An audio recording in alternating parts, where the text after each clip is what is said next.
আল্লাহর নবী বলছেন হায়াতাকা কাবলা মাউতিকা। আল্লাহর নবী বলছেন, ওরে আমার উম্মতের দল, তুমি এখনো পর্যন্ত দুনিয়ায় বেঁচে আছো, মরনি, তোমার বডিতে শ্বাস আসছে যাচ্ছে। এই অবস্থাতে তুমি দাঁড়িয়ে কিছু না করতে পারলেও বসে পারবে, বসেও যদি সম্ভব না হয় এই অবস্থায় আপনি শুয়ে শুয়ে যা ইচ্ছা করলেও করতে পারবেন, কিন্তু শুয়ে নড়াচড়া করা যায় না। এখনো জিহ্বা নড়ছে, এই অবস্থায় বিছানায় শুয়ে শুয়ে আপনি আস্তাগফিরুল্লাহ বলতে পারবেন, সুবহানাল্লাহ বলতে পারবেন।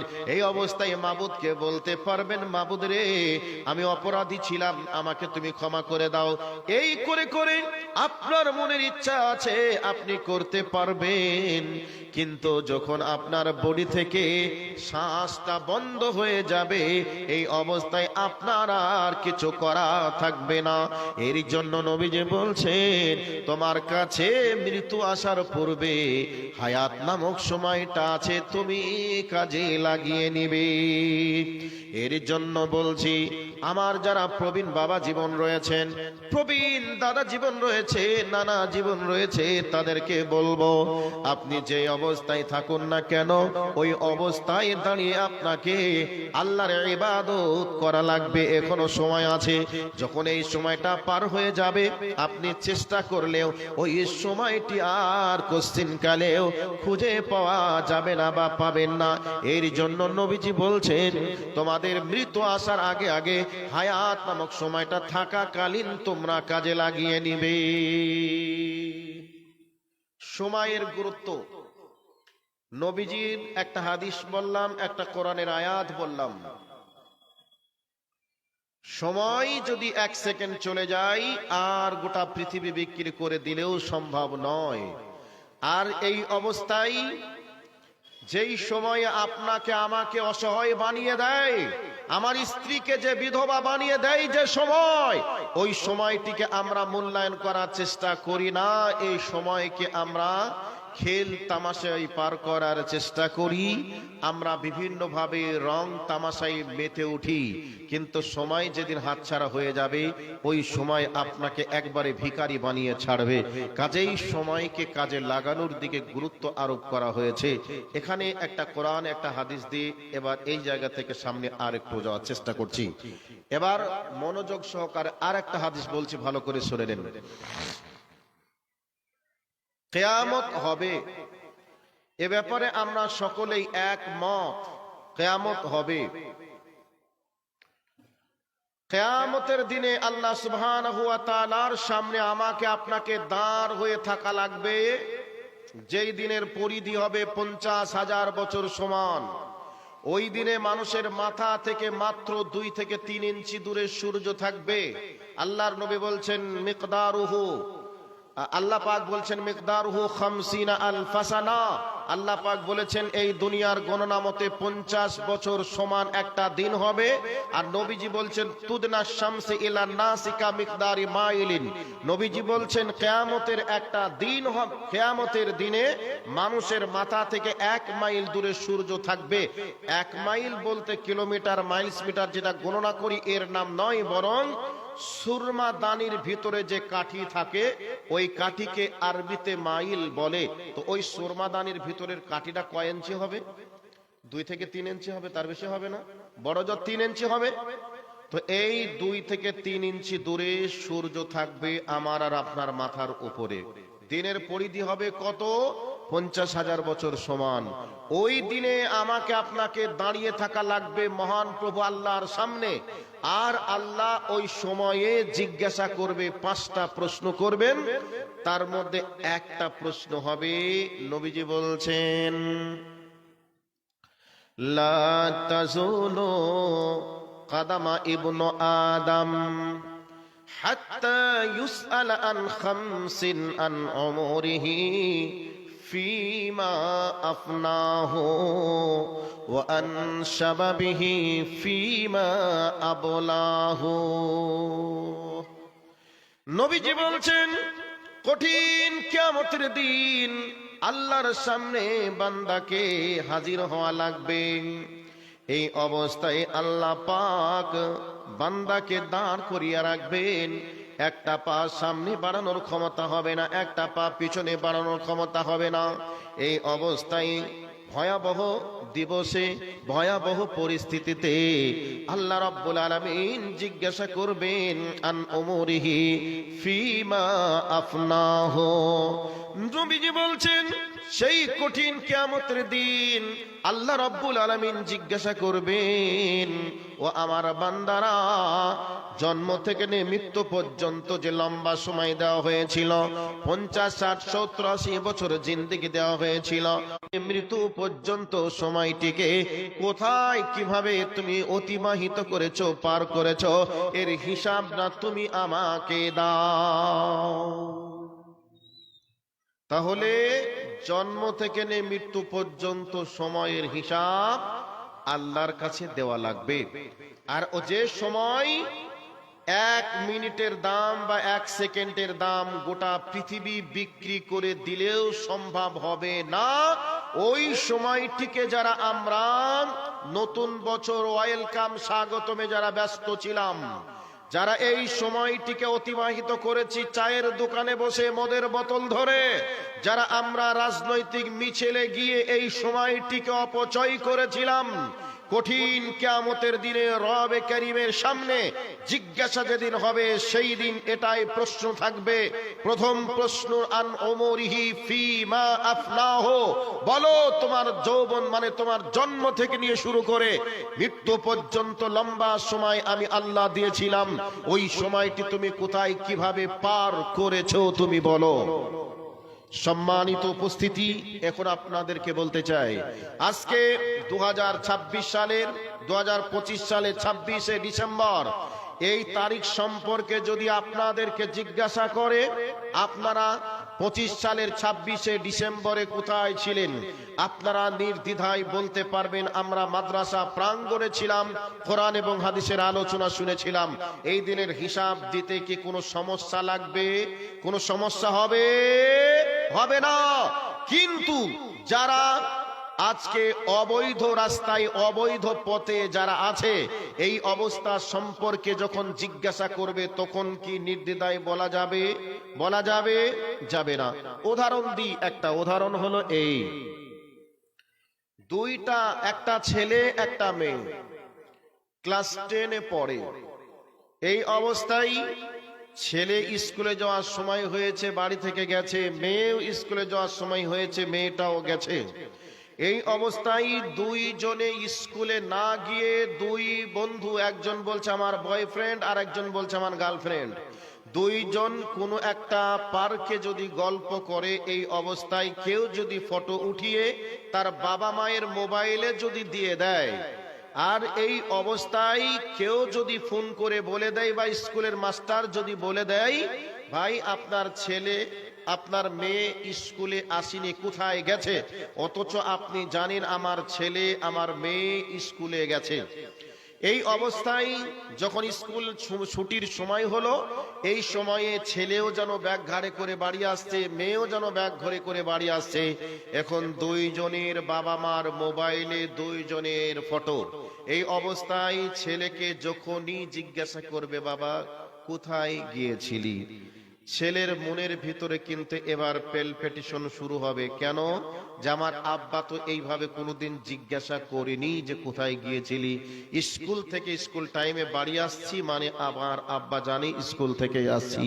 কিন্তু হতে পারে আজকে আমরা দুইজনে দুই জায়গায় গিয়েছিলাম, কেউ হয়তো কিছু বলে দিয়েছে। এই অবস্থায় তার মনের ভিতরে দ্বিধা কাজ করবে কি করবে না? এরপরেও যদি বলে না স্কুলে গেছিলাম, বাবা যদি মোবাইলটা খুলে দেখিয়ে দেয় এটাই কি তোমার স্কুল, এই খবরটা যদি দেখিয়ে দেয়, ছেলেটার আর কিছু বুদ্ধি কাজ করবে? মেয়েটার আর কোনো বুদ্ধি কাজ করবে? করবে না। এই অবস্থা সম্পর্কে আপনাকে এতটুকুই জানাতে চাই, আজকে যারা 26শে ডিসেম্বরে আজকে এই মহতী সভাতে যারা বসে আছেন, কোরআন সুন্নাহর আলোচনা যারা শ্রবণ করছেন, আল্লাহ যেদিন জিজ্ঞাসা করবে সেই দিন নির্দ্বিধায় এর জবাব দেওয়া সম্ভব হবে।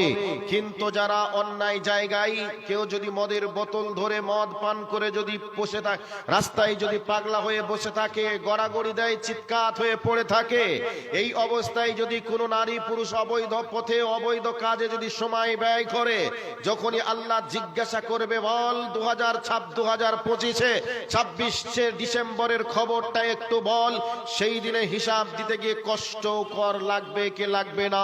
নিশ্চিত লাগবে। আল্লাহর নবী বলছেন জিজ্ঞাসা করা হবে আন ওমরিহি ফিমা আফনাহু, তোমার জন্ম থেকে নিয়ে শুরু করে মৃত্যু পর্যন্ত আমি সময় দিয়েছিলাম, এই সময়টি তুমি কোথায় কিভাবে পার করেছো তুমি বলো।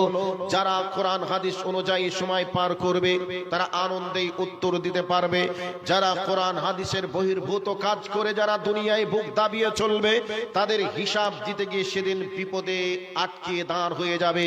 এই একটা পয়েন্ট। নাম্বার 2, আল্লাহর নবী জিজ্ঞাসা করবে আল্লাহর নবী বলছেন কিয়ামতের ময়দানে আল্লাহ জিজ্ঞাসা করবেন আন শাবাবিহি ফিমা আবলাহু, নবীজি বলছেন কিয়ামতের দিন জিজ্ঞাসা করা হবে, ও আমার বান্দা তুমি বলো তোমাকে একটা যৌবন নামক সময় আমি আল্লাহ দিয়েছিলাম, যেই সময় তোমার প্রত্যেকটা শিরা উপশিরায় তোমার রক্ত চলমান ধাবমান ছিল, তোমার শরীরটা কতই না চমৎকার ছিল, বলো ওই সময়টি তুমি কোথায় কিভাবে পার করেছো তুমি বলো। যেদিন আমরা কোরআন হাদিস অনুযায়ী যদি পার করি তাহলে বলা লাগবে, আর যদি কোরআন হাদিস অনুযায়ী পার না করি আমাদের বিপদ হয়ে যাবে। এই অবস্থায় আপনাদের প্রশ্ন থাকবে মাওলানা সাহেব পার করব, এর কি কোনো দিক নির্দেশনা দেয়া আছে? আপনাদেরকে বলে দিন যুবক ভাই, তুমি জানুয়ারি মাসে আনন্দে ব্যস্ত হয়ে যেও না। কিয়ামতের ময়দানে তোমাকে যদি বাঁচতে হয় নবীজি শিখিয়ে দিয়েছেন কিভাবে বাঁচা লাগবে। নবীজি বলছেন ওয়াশাবুন নাশা ফা ইবাদাতিল্লাহ, আল্লাহর নবী বলছেন তুমি যৌবন কালটা যদি আল্লাহ রাস্তায় ইবাদত করে করে করে করে তোমার যৌবন কালটা আল্লাহকে দিতে পারো, আল্লাহর নবী বলছেন কিয়ামতের মাঠে যেদিন কোনো ছায়া থাকবে না আল্লাহর আরশ বাদ দিয়ে, সেই আল্লাহর আরশের ছায়া তলে 7 শ্রেণীর মানুষ ছায়া পাবে। তার মধ্যে একটি হলো যুবক, যেই যুবক যৌবনকালে ইবাদত করে করে আল্লাহ রাস্তায় তার যৌবন কালটাকে অতিবাহিত করতে পেরেছে, ওই যুবককে আল্লাহর আরশের নিচে ছায়া দান করা হবে। এই অবস্থায় যারা প্রবীণ হয়ে গেছেন, যৌবন কাল পার করে চলে এসেছেন, তাদের মনে প্রশ্ন থাকতে পারে মাওলানা আমরা তো যৌবন কাল পার করে এসে গেছি, এই অবস্থায় আমরা বুঝতাম না, এখন বুঝলাম, এখন কি করা লাগবে?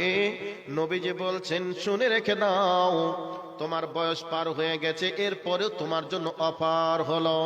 কি অফার? আল্লাহর নবী বলছেন ওয়াররাজুলুন মুআল্লাকুন কলবুহু ফিল মাসাজিদ, আল্লাহর নবী বলছেন যদি কোনো মানুষের মনের ভিতরে আশা আকাঙ্ক্ষা থাকে, যদি কোনো মানুষের মনের ভিতরে এই আগ্রহ থাকে যে আমি জোহরের নামাজ পড়েছি আসরের নামাজ পড়ব, এই নিয়ে যদি মনটা মসজিদে টাঙানো থাকে এবং মসজিদে গেল, মসজিদে ঝাড়ু দেওয়ার প্রয়োজন আছে, মসজিদে ঝাড়ু দিল, মসজিদে একটা পাখা চলছিল, মসজিদের পাখাটাকে অফ করলো, মসজিদ অপরিষ্কার হয়ে আছে, মসজিদটাকে পরিষ্কার করলো। এরকম ভাবে যার অন্তরে ভালোবাসা মসজিদের থাকবে, নবীজি বলছেন কিয়ামতের ময়দানে আল্লাহর আরশের নিচে ছায়া পাবে। আমার ভাই আমার বন্ধুরা, আল্লাহর নবীর হাদিসগুলি কত চমৎকার যদি আমরা বুঝতাম, আমরা বুঝি, তাহলে আমাদের বাঁচার বুদ্ধি আছে, পথও আছে। এবার আপনাদেরকে সময়ের গুরুত্ব দিতে গিয়ে বোঝাতে গিয়ে এই জায়গায় এসেছি, কিন্তু সাহাবারা সময়ের গুরুত্ব বুঝেছেন। হযরতে সাহাবায়ে কেরামদের কথা আমি আপনাদেরকে একটা বলি। একজন সাহাবী নাম তার আব্দুল্লাহ বিন ওমর। আব্দুল্লাহ বিন ওমর হযরত ওমরের ছেলে আব্দুল্লাহ, হযরত ওমর রাদিয়াল্লাহু তাআলা আনহু মুসলিম উম্মার জন্য যেমন তিনি খেদমত করে গেছিলেন, সেই রকম ভাবেই হযরত ওমরের ছেলে আব্দুল্লাহ মুসলিম উম্মার কাছে তার নাম সুখ্যাতি অর্জন হয়েছিল। এই অবস্থায় হযরতে আব্দুল্লাহ রাদিয়াল্লাহু তাআলা আনহু জীবনে 1000-এর বেশি তিনি গোলাম আজাদ করেছিলেন, অনেক দিনের খেদমত করেছিলেন। ওই সাহাবীর ঘটনা আল বিদায়া ওয়ান নিহায়াতের ভিতরে ঘটনাটা এসেছে। হযরতে আব্দুল্লাহ রাদিয়াল্লাহু তাআলা আনহুর ঘটনাটা মনোযোগ সহকারে শুনবেন।